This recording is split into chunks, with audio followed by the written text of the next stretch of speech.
நிறைய இன்றைக்கி இருக்கிற டீனேஜர்ஸ் 9th ஸ்டாண்டர்ட் டு +2 நான் ட்ரைனிங் போகிற ஸ்கூல்ஸாக இருக்கட்டும், யார்கிட்டையுமே வந்து இன்ஸ்டாகிராம் அக்கௌண்ட் இல்லாத டீனேஜர்ஸே இப்போ இல்லை.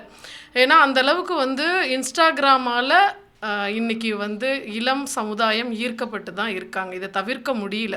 ஆனால் இங்கே பேரண்ட்ஸுக்கும் சொல்ல வேண்டிய, சமுதாயத்துக்கும் சொல்ல வேண்டிய விஷயம் என்ன அப்படின்னு பார்த்திங்கன்னா, இந்த இன்ஸ்டாகிராமில் நிறைய பழக்க வழக்கங்களுக்கு இப்போதைக்கு ஆளாகிறாங்க இளம் பெண்கள்.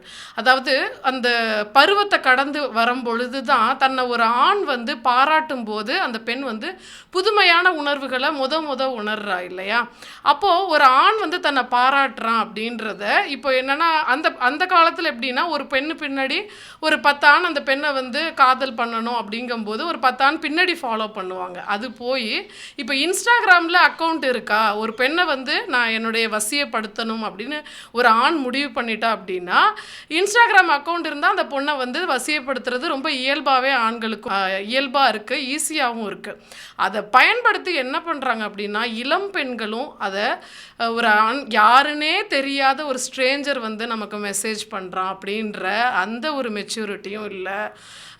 ஸ்கூல் படிக்கிற ஸ்டேஜில் ஒரு கவர்ச்சியான உடை அணிந்து ஒரு போஸ்ட் போடும் பொழுது ஒரு அரைகுறை ஆடைகளை எல்லாம் அணிந்து ஒரு ரீல்ஸ் போடுறதும், அதில் வந்து சாங்க்கு வந்து ப்ளேபேக் பண்ணி வாய்ஸ் அசைக்கிறதும், அதுக்கு 10 பேர் வந்து கமெண்ட்ஸில் பாராட்டுறதையும் இளம் பெண்கள் என்ன பண்ணுறீங்கன்னா, அது ரொம்ப உங்களுக்கு குதூகலமாக இருக்குன்ற பட்சத்தில் அதில் எப்படி அதில் போய் சிக்கிறாங்க அப்படின்னா, யாருன்னே தெரியாமல் நிறைய செல்லம் தங்கம் இப்படின்லாம் கொஞ்சம் மெசேஜ் போடும்போது தன்னுடைய அப்பா அம்மா தாண்டி சொந்த பந்தங்கள் தாண்டி ஒரு ஈர்ப்பில் அங்கே விழுறாங்க பெண்கள், அறியாமையில் விழுறாங்க.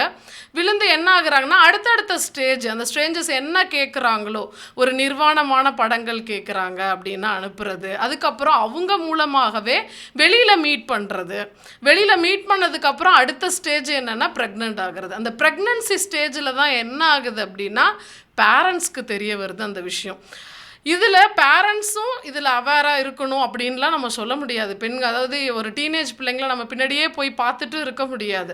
ஆனால் இங்கே நீங்கள் டீனேஜர்ஸ் பார்க்குறீங்க அப்படின்னா, இந்த வீடியோவை பார்க்குறீங்கன்னா ஒரு விஷயம் தெரிஞ்சுக்கோங்க.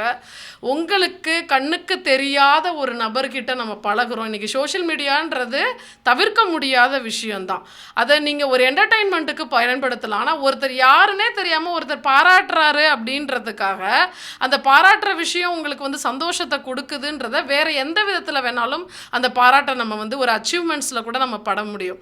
ஆனால் அதெல்லாம் இல்லாமல் ஒருத்தர் பாராட்டுறான், தன்னுடைய அழகை வர்ணிக்கிறான் அப்படின்ற போதைக்காக அதில் எக்ஸ்ட்ரீம் என்ன லெவல் போக முடியுமோ போயிட்டு அதில் மனதளவுலையும் பாதிக்கப்பட்டு நம்ம இந்த அளவுக்கு வீணாக போயிட்டோமே அப்படின்ற ஸ்டேஜில் பேரண்ட்ஸுக்கு தெரிய வரும்பொழுது தான் அப்புறம் ஆலோசனைக்குன்னு வந்து நிற்கிறாங்க. இந்த இடத்துல அந்த பெண்களை எப்படி சரிப்படுத்துறது அப்படின்னு பார்த்தா, ஆலோசனை மட்டும்தான் உங்களுக்கு ஒரு வழியாக அமையும். அதுக்கு அது மாதிரி பெண் தப்பு பண்ணிட்டா, நிறையா வந்து சோஷியல் மீடியாவில் பழக்க வழக்கங்கள் ஏற்பட்டு இது மாதிரி நிலைமையில் இருக்கா அப்படின்னு பேரண்ட்ஸ்க்கு தெரிய வந்தாலும் அதை நீங்கள் சீரியஸாக எடுத்துட்டு பெண்ணை அடித்தோ துன்புறுத்தியோ இல்லாமல் அவளுக்கு ஒரு தகுந்த ஆலோசனை கொடுத்தீங்க அப்படின்னா கண்டிப்பாக அவங்கள மாற்ற முடியும். இந்த பாதிப்பிலேருந்து மாற்றி கொண்டு வர முடியும். அவங்களுடைய மனநிலையை சரி பண்ணி ஒரு மெச்சூரிட்டியை கொண்டு வர முடியும். அதுக்கு வந்து கண்டிப்பாக ஆலோசனை தான் ஒரு தீர்வாக இருக்குமே ஒரு இன்ஸ்டாகிராமே வந்து க்ளோஸ் பண்ணணும், இல்லை இன்ஸ்டாகிராம் பார்க்க விடாமல் அவங்க கையிலேருந்து ஃபோனை வாங்கணும், ஃபோனை பார்க்க விடாமல் செய்ய முடியுமா, இப்படின்றதெல்லாம் தாண்டி அவங்க வந்து அவங்களுடைய தவறை ரியலைஸ் பண்ணி எந்த இடத்துல எந்த மாதிரியான செயலிகளை நம்ம எப்படி பயன்படுத்தணும், இது மாதிரி பப்ளிக்கில் நம்ம ஒரு 10 பேரை பார்க்கும்போது அவங்க நம்மளை எப்படி அப்ரோச் பண்ணுவாங்க, எது மாதிரிலாம் நம்மளை வசியப்படுத்துவாங்க அப்படின்ற அவேர்னஸ் வந்து டீனேஜ் கேர்ள்ஸுக்கு கண்டிப்பாக வரணும் அப்படின்னு ஒரு மனநல ஆலோசனை அந்த இடத்துல இந்த பதிய விரும்புகிறேன். நன்றி. மறக்க முடியாமல் தவிப்போட சொன்னதுன்னு பார்த்திங்கன்னா, ஒரு பெண் வந்து தொடர்ந்து தன்னுடைய கவர்ச்சியான புகைப்படங்களை இன்ஸ்டாகிராமில் பதிவு பண்ணிகிட்டே வந்திருக்கா. ஒரு ஸ்டேஜில் அவங்க அம்மா அப்பாவுக்கும் அது தெரிய வந்துட்டு, ஸ்கூலுக்கும் தெரிய வந்தோன்னா அதை ஒரு பிரச்சனையாக ஆக்கியிருக்காங்க. அவள் மேலே கம்ப்ளைண்ட் கொடுத்துருக்காங்க. அவங்க பேரண்ட்ஸ்கிட்ட கம்ப்ளைண்ட் கொடுத்தோன்னே பேரண்ட்ஸும் கண்டிச்சுட்டு டோட்டலாக அந்த இன்ஸ்டாகிராம்லேருந்து வெளியில் வந்துடணும், நீ இனிமேல் யூஸ் பண்ணக்கூடாது அப்படின்லாம் சொல்லியிருக்காங்க.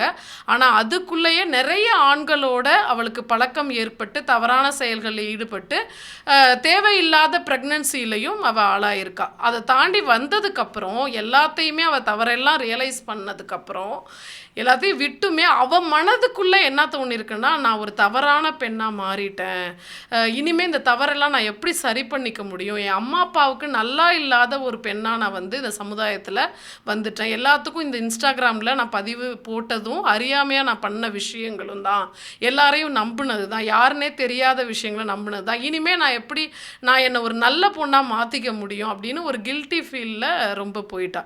ஸோ அதுக்கப்புறம் அவளுக்கு ஒரு 4-5 முறை ஆலோசனை கொடுத்து தான் அவளை வந்து திருப்பி பழைய நிலைமைக்கு கொண்டு வர முடிஞ்சது. என்னோட நேம் துர்கா, மனநல ஆலோசகர்.